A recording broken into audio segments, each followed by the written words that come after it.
It all happened in an instant. One moment, I was driving, my hands gripping the wheel, my mind lost in the rhythm of the road. The world outside was a blur of passing trees and the hum of the tires beneath me. And then, without warning, everything changed. A flash of bright light, a deafening crash, the sound of metal bending and snapping, the sharp, cold grasp of terror wrapping around my chest. I don't remember much about the impact, only the overwhelming sensation of being ripped away from my body. It was as though my spirit had been unshackled, suddenly free from the physical confines of bone and flesh. I felt no pain, no fear, only a profound weightlessness, as if I were floating above myself, staring down at the wreckage of the car. Time seemed to stretch and contract, a strange distortion that made everything feel surreal. My body was there, but I was not. I was somewhere else now, or perhaps everywhere at once. There was no sense of space or distance, only an immense stillness, and then a presence. It was like nothing I had ever known before. It wasn't just a person, yet it was. I could feel it, this presence, surrounding me, gently drawing me closer. The air itself seemed to thrum with an unspoken energy. It wasn't overwhelming, but it was undeniable, like the warm glow of dawn breaking over a quiet horizon. And then there it was, the voice. It was calm and soft, yet it carried an authority that made my very being shiver in response. "Fear not," it said, and I instantly felt peace. It wasn't just words. It was a knowing, a reassurance that wrapped around me like a protective blanket. "You are not lost." The figure before me was gentle yet powerful, clothed in light that seemed to pulse with life itself. It was neither male nor female, yet distinctly both. There was an aura of familiarity, something deeply comforting, as if I had known this presence all my life, even though I had never encountered it in my waking world. I tried to speak, but the words never formed. The figure seemed to understand without needing me to say a thing. "You are here because the time has come for you to understand." The figure spoke again, its voice resonating deep within me. "The world you knew, the life you lived, is changing. You must prepare yourself, not just in body, but in spirit. The road ahead will not be easy." I felt a pang of confusion. "What do you mean? What do I need to prepare for?" The figure's light dimmed slightly, as if drawing nearer to my own understanding. "You will witness things that seem impossible. Technologies that promise convenience, security, even salvation. They will come, and many will welcome them, not knowing the price they will pay." I tried to grasp its meaning, but the figure's words were like pieces of a puzzle I had yet to put together. "Technologies," I echoed, my mind still reeling from the crash, from the sudden detachment from everything familiar. "Yes," the figure affirmed. "You will see a world where human connection becomes increasingly distant, where the promises of a perfect, easy life blind people to what truly matters." I didn't understand. I could barely process the weight of what was happening. I had just been in a car accident, my life flashing before my eyes, and now I was standing or floating before someone divine. Felt unreal. "Do not fear the unknown," the figure said, as though reading my thoughts. "I am here to guide you. The path ahead will be fraught with dangers, but there is hope. There is always hope for those who are willing to see." The light surrounding the figure shimmered, and for a moment, everything else faded away. The visions came then. They weren't like dreams, nor were they like memories. They were clear and vivid, like windows into another reality. I saw people, families, friends, neighbors, gathered together in small, disconnected groups, looking up at screens, eyes glazed over. A world in which connection was limited to pixels, not human touch. Where love and understanding were exchanged through words typed on keyboards rather than spoken from the heart. And then I saw it. A symbol unmistakable in its clarity. A mark, a number, etched into the hands and foreheads of people, each one seemingly eager to accept it. A system, a technology that promised ease and protection, a seamless life where everything was monitored, controlled, and curated for them. A mark that would be hailed as the ultimate solution to the world's problems. But it was not what it seemed. The figure's voice returned, steady and grave. This mark, this system, it will be hailed as salvation. It will promise to protect, to provide. But in its embrace, many will lose their souls. Their connection to the divine will fade, replaced by an illusion of control. I felt a chill sweep through me, something deep and unsettling. What can we do? I asked, my voice trembling now. What can anyone do to resist? You must first understand that your strength lies not in the things you can see, but in the faith you hold within. The figure explained, its presence enveloping me in a sense of calm. You must prepare your spirit, strengthen your faith, and surround yourself with those who share this understanding. The time will come when you will have to make choices. But know this, those who hold true to their faith, who do not turn to the false promises of the world, will be protected. It felt as though the words were sinking into me, becoming part of my very being. I felt an overwhelming sense of urgency mixed with peace, as though something important was being revealed, something I was meant to carry forward. You must be vigilant, the figure continued. The world will offer you convenience and security, but it will cost you your soul. You must guard your heart, your mind, and your spirit. Only through faith, discernment, and unity will you be prepared for what is to come. I wanted to ask more, to ask how I could possibly prepare for such overwhelming changes. But the figure's presence began to fade, the light dimming ever so slightly, as if our time together was drawing to a close. Remember, it whispered softly, its voice filled with love and compassion. You are never alone. Keep your faith close and walk in the light of truth. And then I was back. The weightlessness was gone. My body felt heavy again, my senses slowly returning to the physical world. I opened my eyes, staring at the wreckage of the car that had nearly claimed my life. But somehow, everything felt different now. The world around me hadn't changed, but I had. Deep inside, something had shifted. I wasn't sure what to make of what I had experienced, but one thing was certain. I was no longer the same person. The path ahead was unclear, but the figure's words echoed in my mind. A beacon of light in a world that suddenly seemed darker. I had seen something that I could never unsee, and somehow, I knew that I had been given the greatest gift, an understanding of what truly mattered. Faith, discernment, and community. These were the tools that would carry me through whatever came next. The road ahead would not be easy, but now I knew I would not face it alone. The world felt strangely still when I opened my eyes again. The crash, the ethereal encounter with the figure, all of it felt like a distant memory, a dream I could barely touch.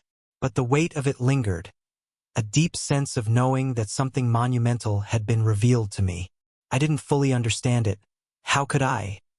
But there was a clarity in the confusion, a sense of purpose that kept me grounded.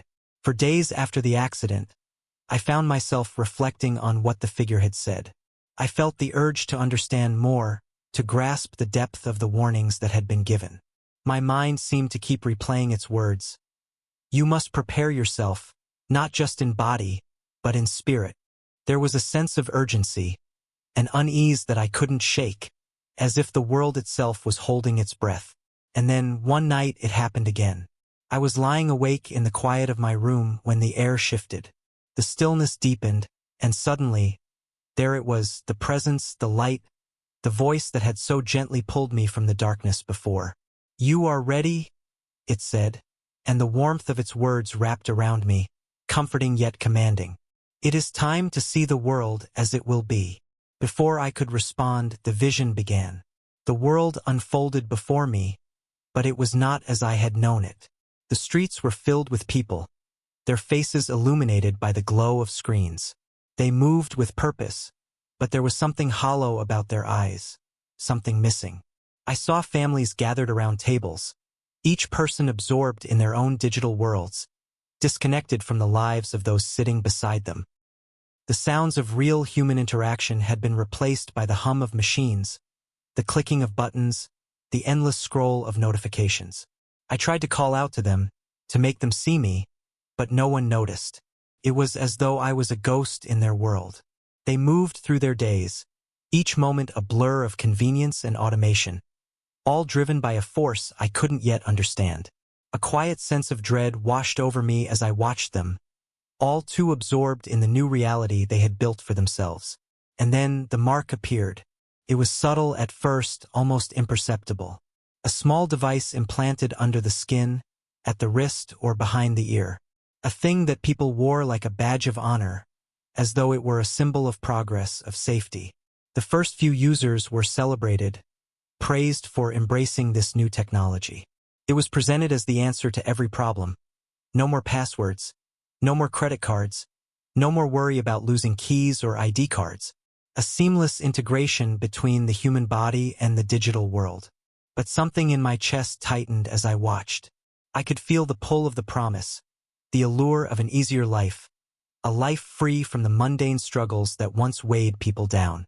It was as though the mark whispered to them, inviting them in, making them believe that they were only moments away from perfection. See, the figure's voice broke through my thoughts. They are deceived. This is how it begins. The vision shifted and I saw more. The mark had spread, becoming a symbol of status, of success. People sought it out, eagerly lining up to be enhanced, to be part of the new world that promised security and peace. It wasn't forced upon them at first. No, it was voluntary, a choice.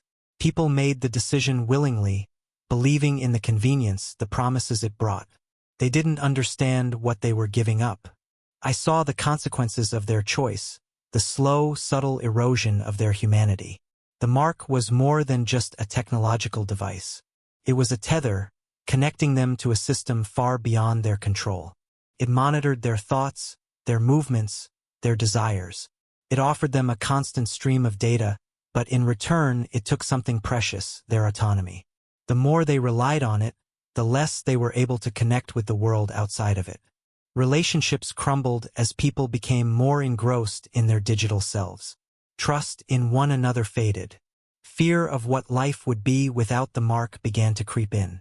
And then, I saw the moment when the true cost became clear. The mark, once a simple tool, became a requirement. To live in the world, to buy, to sell, to function in society, people had to bear the mark. It was no longer a choice.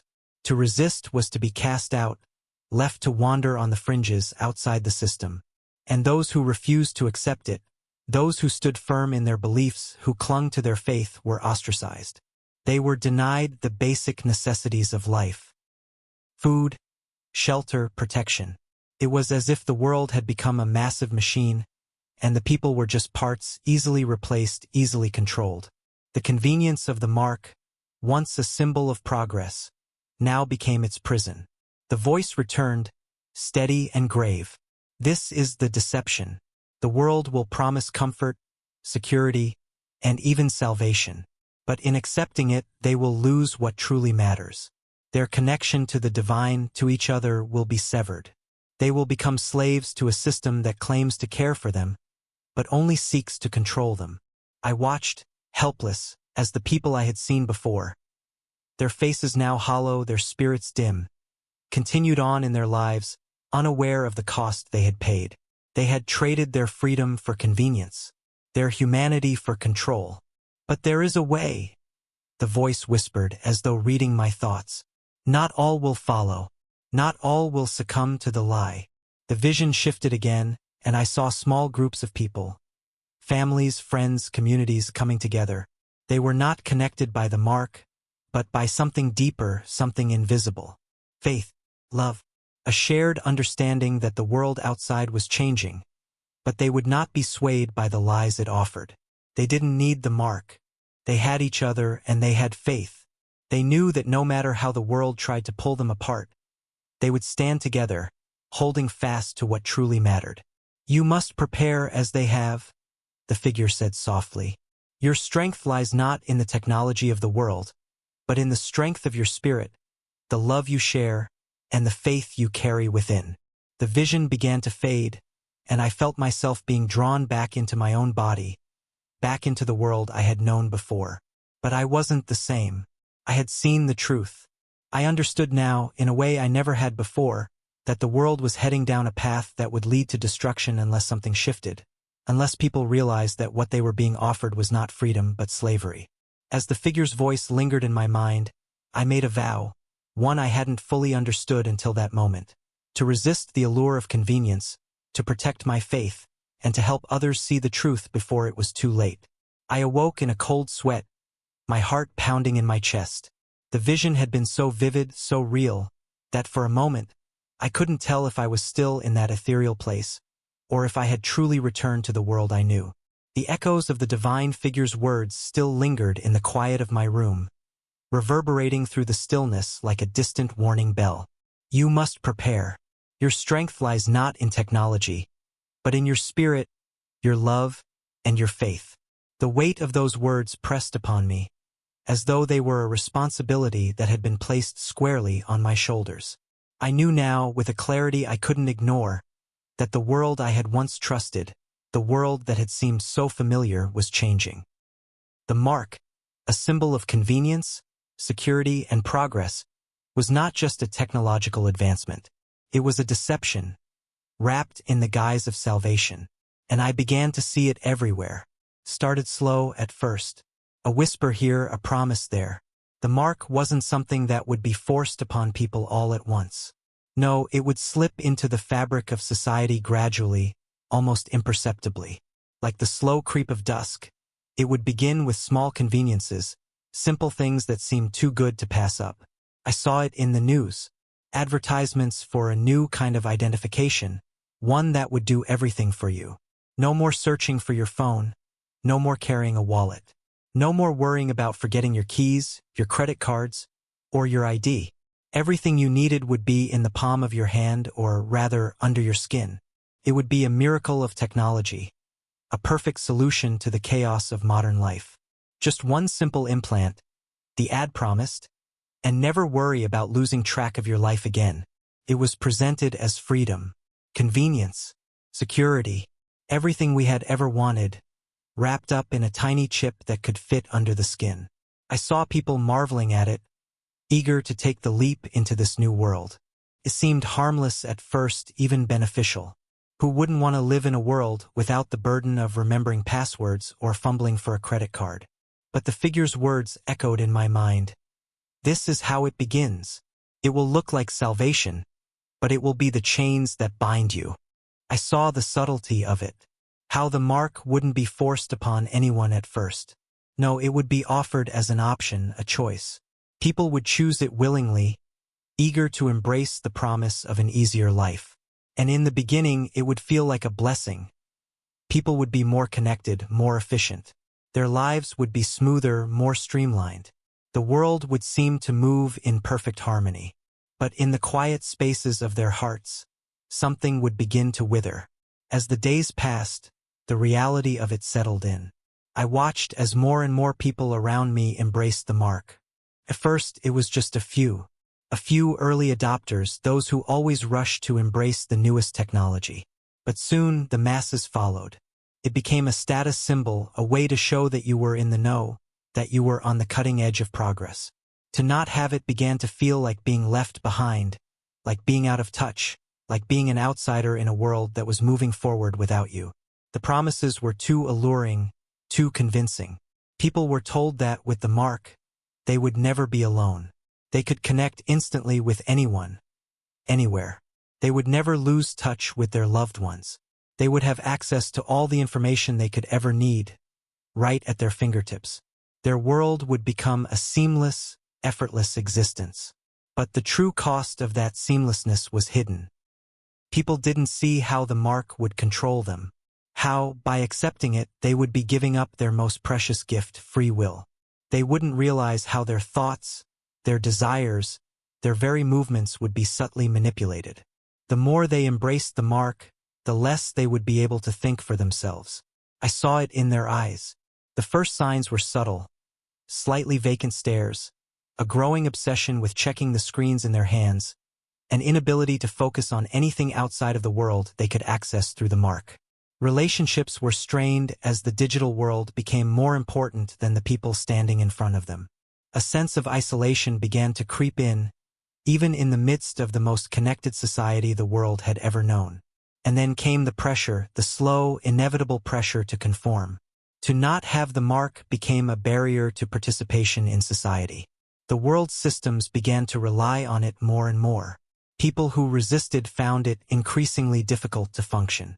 Without the mark, they were denied access to basic services, food, shelter, medical care.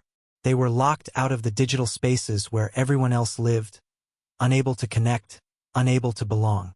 But what struck me the hardest was this. No one seemed to realize the gravity of what was happening. They were so caught up in the promises of the mark, so convinced that it was the answer to all their problems, that they didn't see the slow erosion of their souls. They didn't see the gradual loss of their humanity. It was as if they had traded their freedom for convenience, their connection to the divine for the illusion of control. And in doing so, they had sealed their fate. The voice returned, as calm and unwavering as ever, filling my heart with a deep sorrow. See how they have been deceived. They have traded truth for comfort, and in doing so, they have lost their way. I understood then that it wasn't just the mark itself that would lead people astray. It was the subtle nature of its promise. It would never come as a sudden force. It would be woven into the very fabric of life, creeping in so slowly that no one would see it until it was too late. People would be so desperate for relief, so eager for the promise of peace and security, that they would give up their connection to the divine without even realizing it. But the greatest deception, I now understood, wasn't just in the mark itself. It was in the way it would test people's faith. It would promise a life of ease, but at the cost of their soul. And in doing so, it would challenge the very core of what they believed. Would they choose convenience over truth? Would they choose security over faith? Would they accept the mark and in doing so sever their connection to the divine? Or would they stand firm despite the pressure, despite the cost? I couldn't answer those questions yet. But I knew this. The time to prepare had come. And it was not just a matter of choosing whether or not to accept the mark.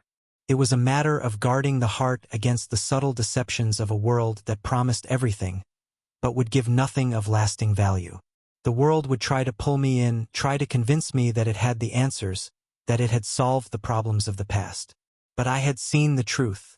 I had seen the danger in the deception, and I knew that my faith, my connection to something greater than this world, was the only thing that would keep me from being swallowed by it. The weight of the revelations I had witnessed pressed on my heart, but there was also a stirring sense of clarity. I understood now that the road ahead would not be easy, that the world would continue to change in ways that would challenge everything I had ever known.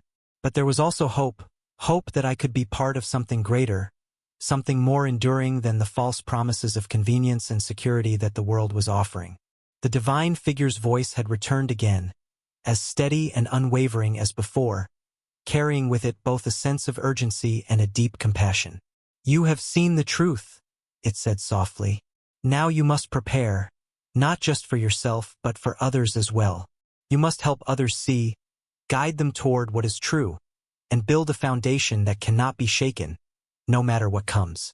I stood in that moment, feeling both humbled and awed by the responsibility that had been placed before me.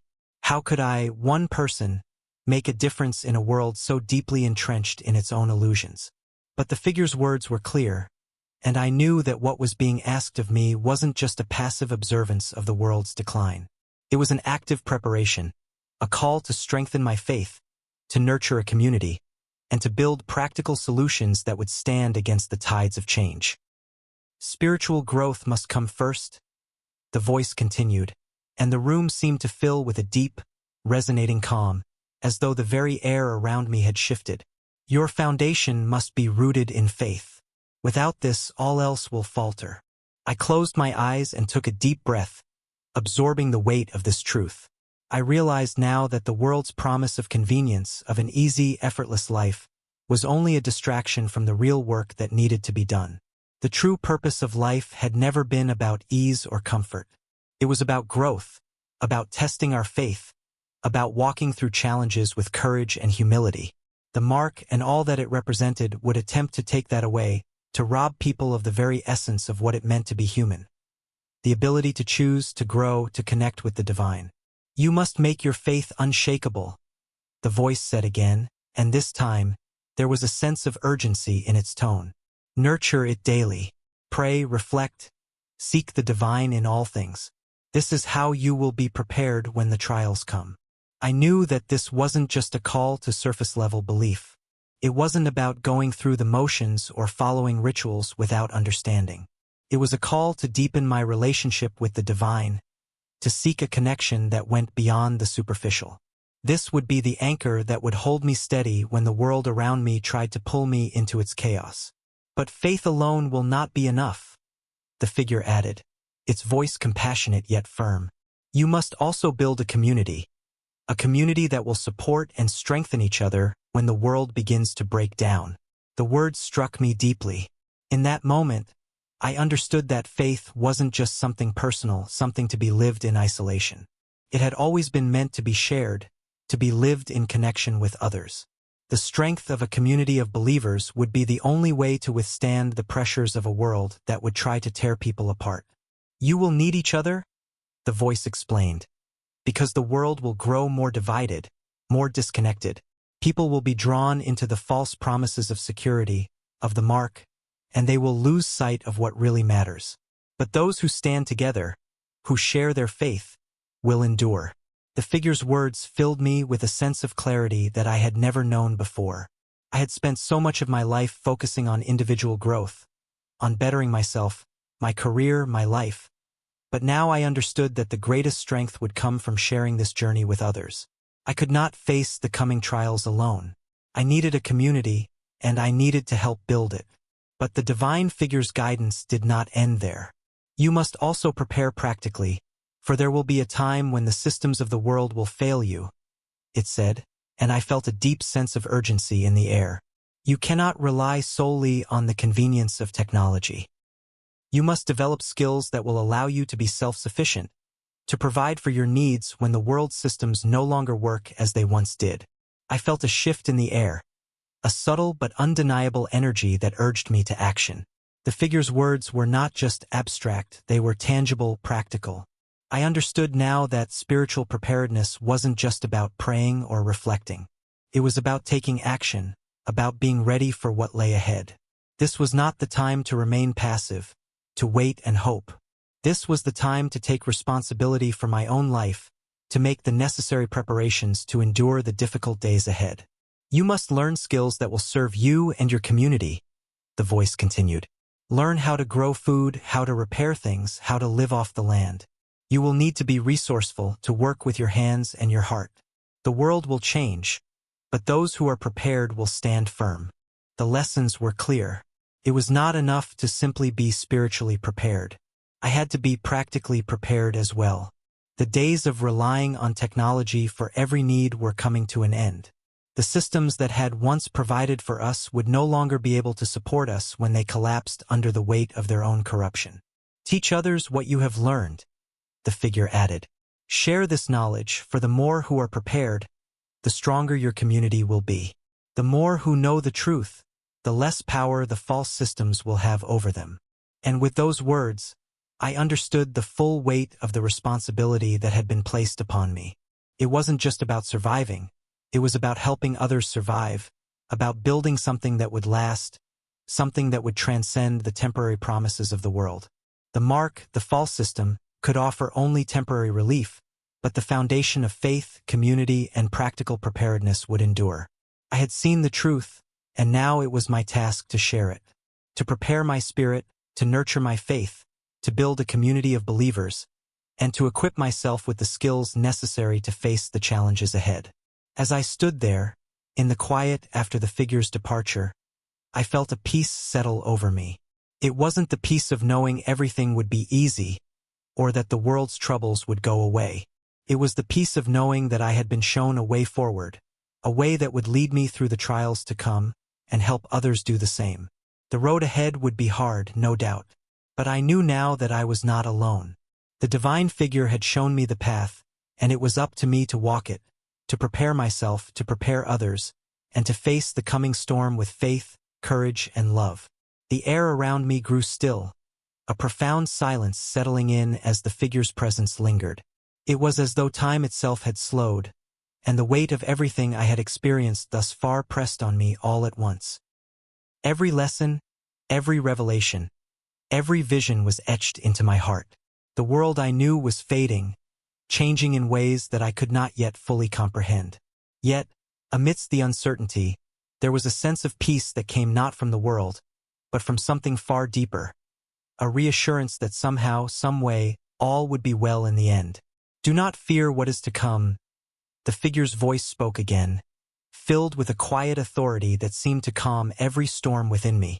Though the world will grow darker, remember this: the light of truth will never be extinguished. No matter how deep the night, the dawn will always come. It was the most beautiful, profound truth I had ever heard. I had seen the future, the potential for deception, for the slow unraveling of society, for the great temptation that the mark would represent. I had seen the difficulty of living through these times, of standing firm against the tides of change and pressure. But in that moment, I understood that darkness was not the end. It was only a chapter in a larger story, one that had always been about redemption, renewal, and the possibility of a new beginning. Faith, the figure continued, its voice like a balm to my soul, is the bridge between the darkness and the light. It is the foundation that cannot be shaken, even when the world crumbles around you. Hold on to it, nourish it, let it be the anchor that keeps you steady. I closed my eyes, allowing the words to wash over me, and for the first time, I understood that faith wasn't just something passive to be held onto in times of crisis. It was something active. It was a force that could move mountains, that could heal wounds, that could transform lives. It wasn't just about waiting for a better tomorrow. It was about living in the present with the knowledge that the divine was always present, always guiding, always offering a path forward. The darkness will test your resolve, the figure said gently. But remember this: the greatest victories are not won in the light, but in the shadows, when faith is all you have left. You are never alone. I am with you always, and those who walk in faith will find their way home. The words settled in my heart like seeds, taking root and growing into something stronger than I had ever felt before. The struggles of the world, the challenges that lay ahead, seemed less daunting now. They were not insurmountable. I had seen people overcome them, through their faith, their perseverance, their ability to build community, and through the practical preparations that would sustain them. But above all, I had seen the power of love, of connection, of unwavering belief in something greater than the world's temporary trials. You must not give in to despair, the figure continued, a gentle smile in its voice.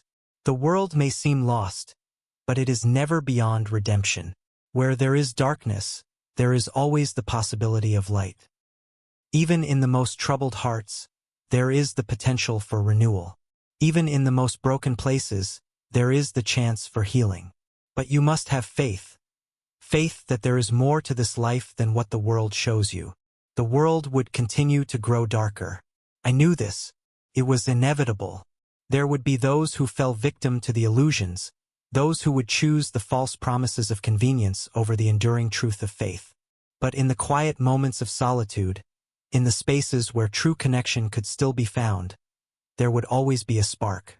And where there was one spark, there was the potential for a fire that could ignite hearts, that could revive hope, and that could bring forth a new beginning. You are not alone, the figure said one last time, as if to underscore the final truth that I had yet to fully grasp. Even when it seems like all is lost, remember this: I am with you, and there are many who will walk with you, if you trust in them, if you build the right relationships, and if you share what you have learned. A deep, resounding peace filled me.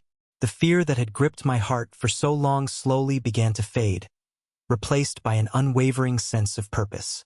I had been chosen to see this truth, to understand the path forward, and to share it with others. The journey would be difficult. The trials would come. But I now had something far stronger than mere survival. I had hope and I had faith. With these, I could face whatever was to come. And then, as suddenly as it had begun, the presence of the divine figure began to fade. But I didn't feel abandoned. No, I felt as though I had been equipped for something far greater than I had ever imagined. There was work to be done, lives to be touched, community to build, people to guide, and a world to help redeem. The next moments were filled with a strange sense of clarity. The figure had shared with me not only the challenges ahead, but the strength that could be found in each moment of faith. It had shown me how to prepare, not just for the external struggles, but for the internal ones, the battles of the heart, the tests of character, the temptations that would arise along the way. And in the face of these trials, the answer had always been clear: faith, community, love, and preparation. With these, there was nothing the world could throw at me that would be too much to bear. I awoke with a renewed sense of purpose. The world would indeed grow darker, but I no longer feared it. There was light still to be found, and I would carry that light wherever I went. I knew what was at stake. I knew what I had to do, and with every breath, I felt more ready to face the challenges ahead. I was not alone. I would never be alone. And that, more than anything, was the greatest truth of all.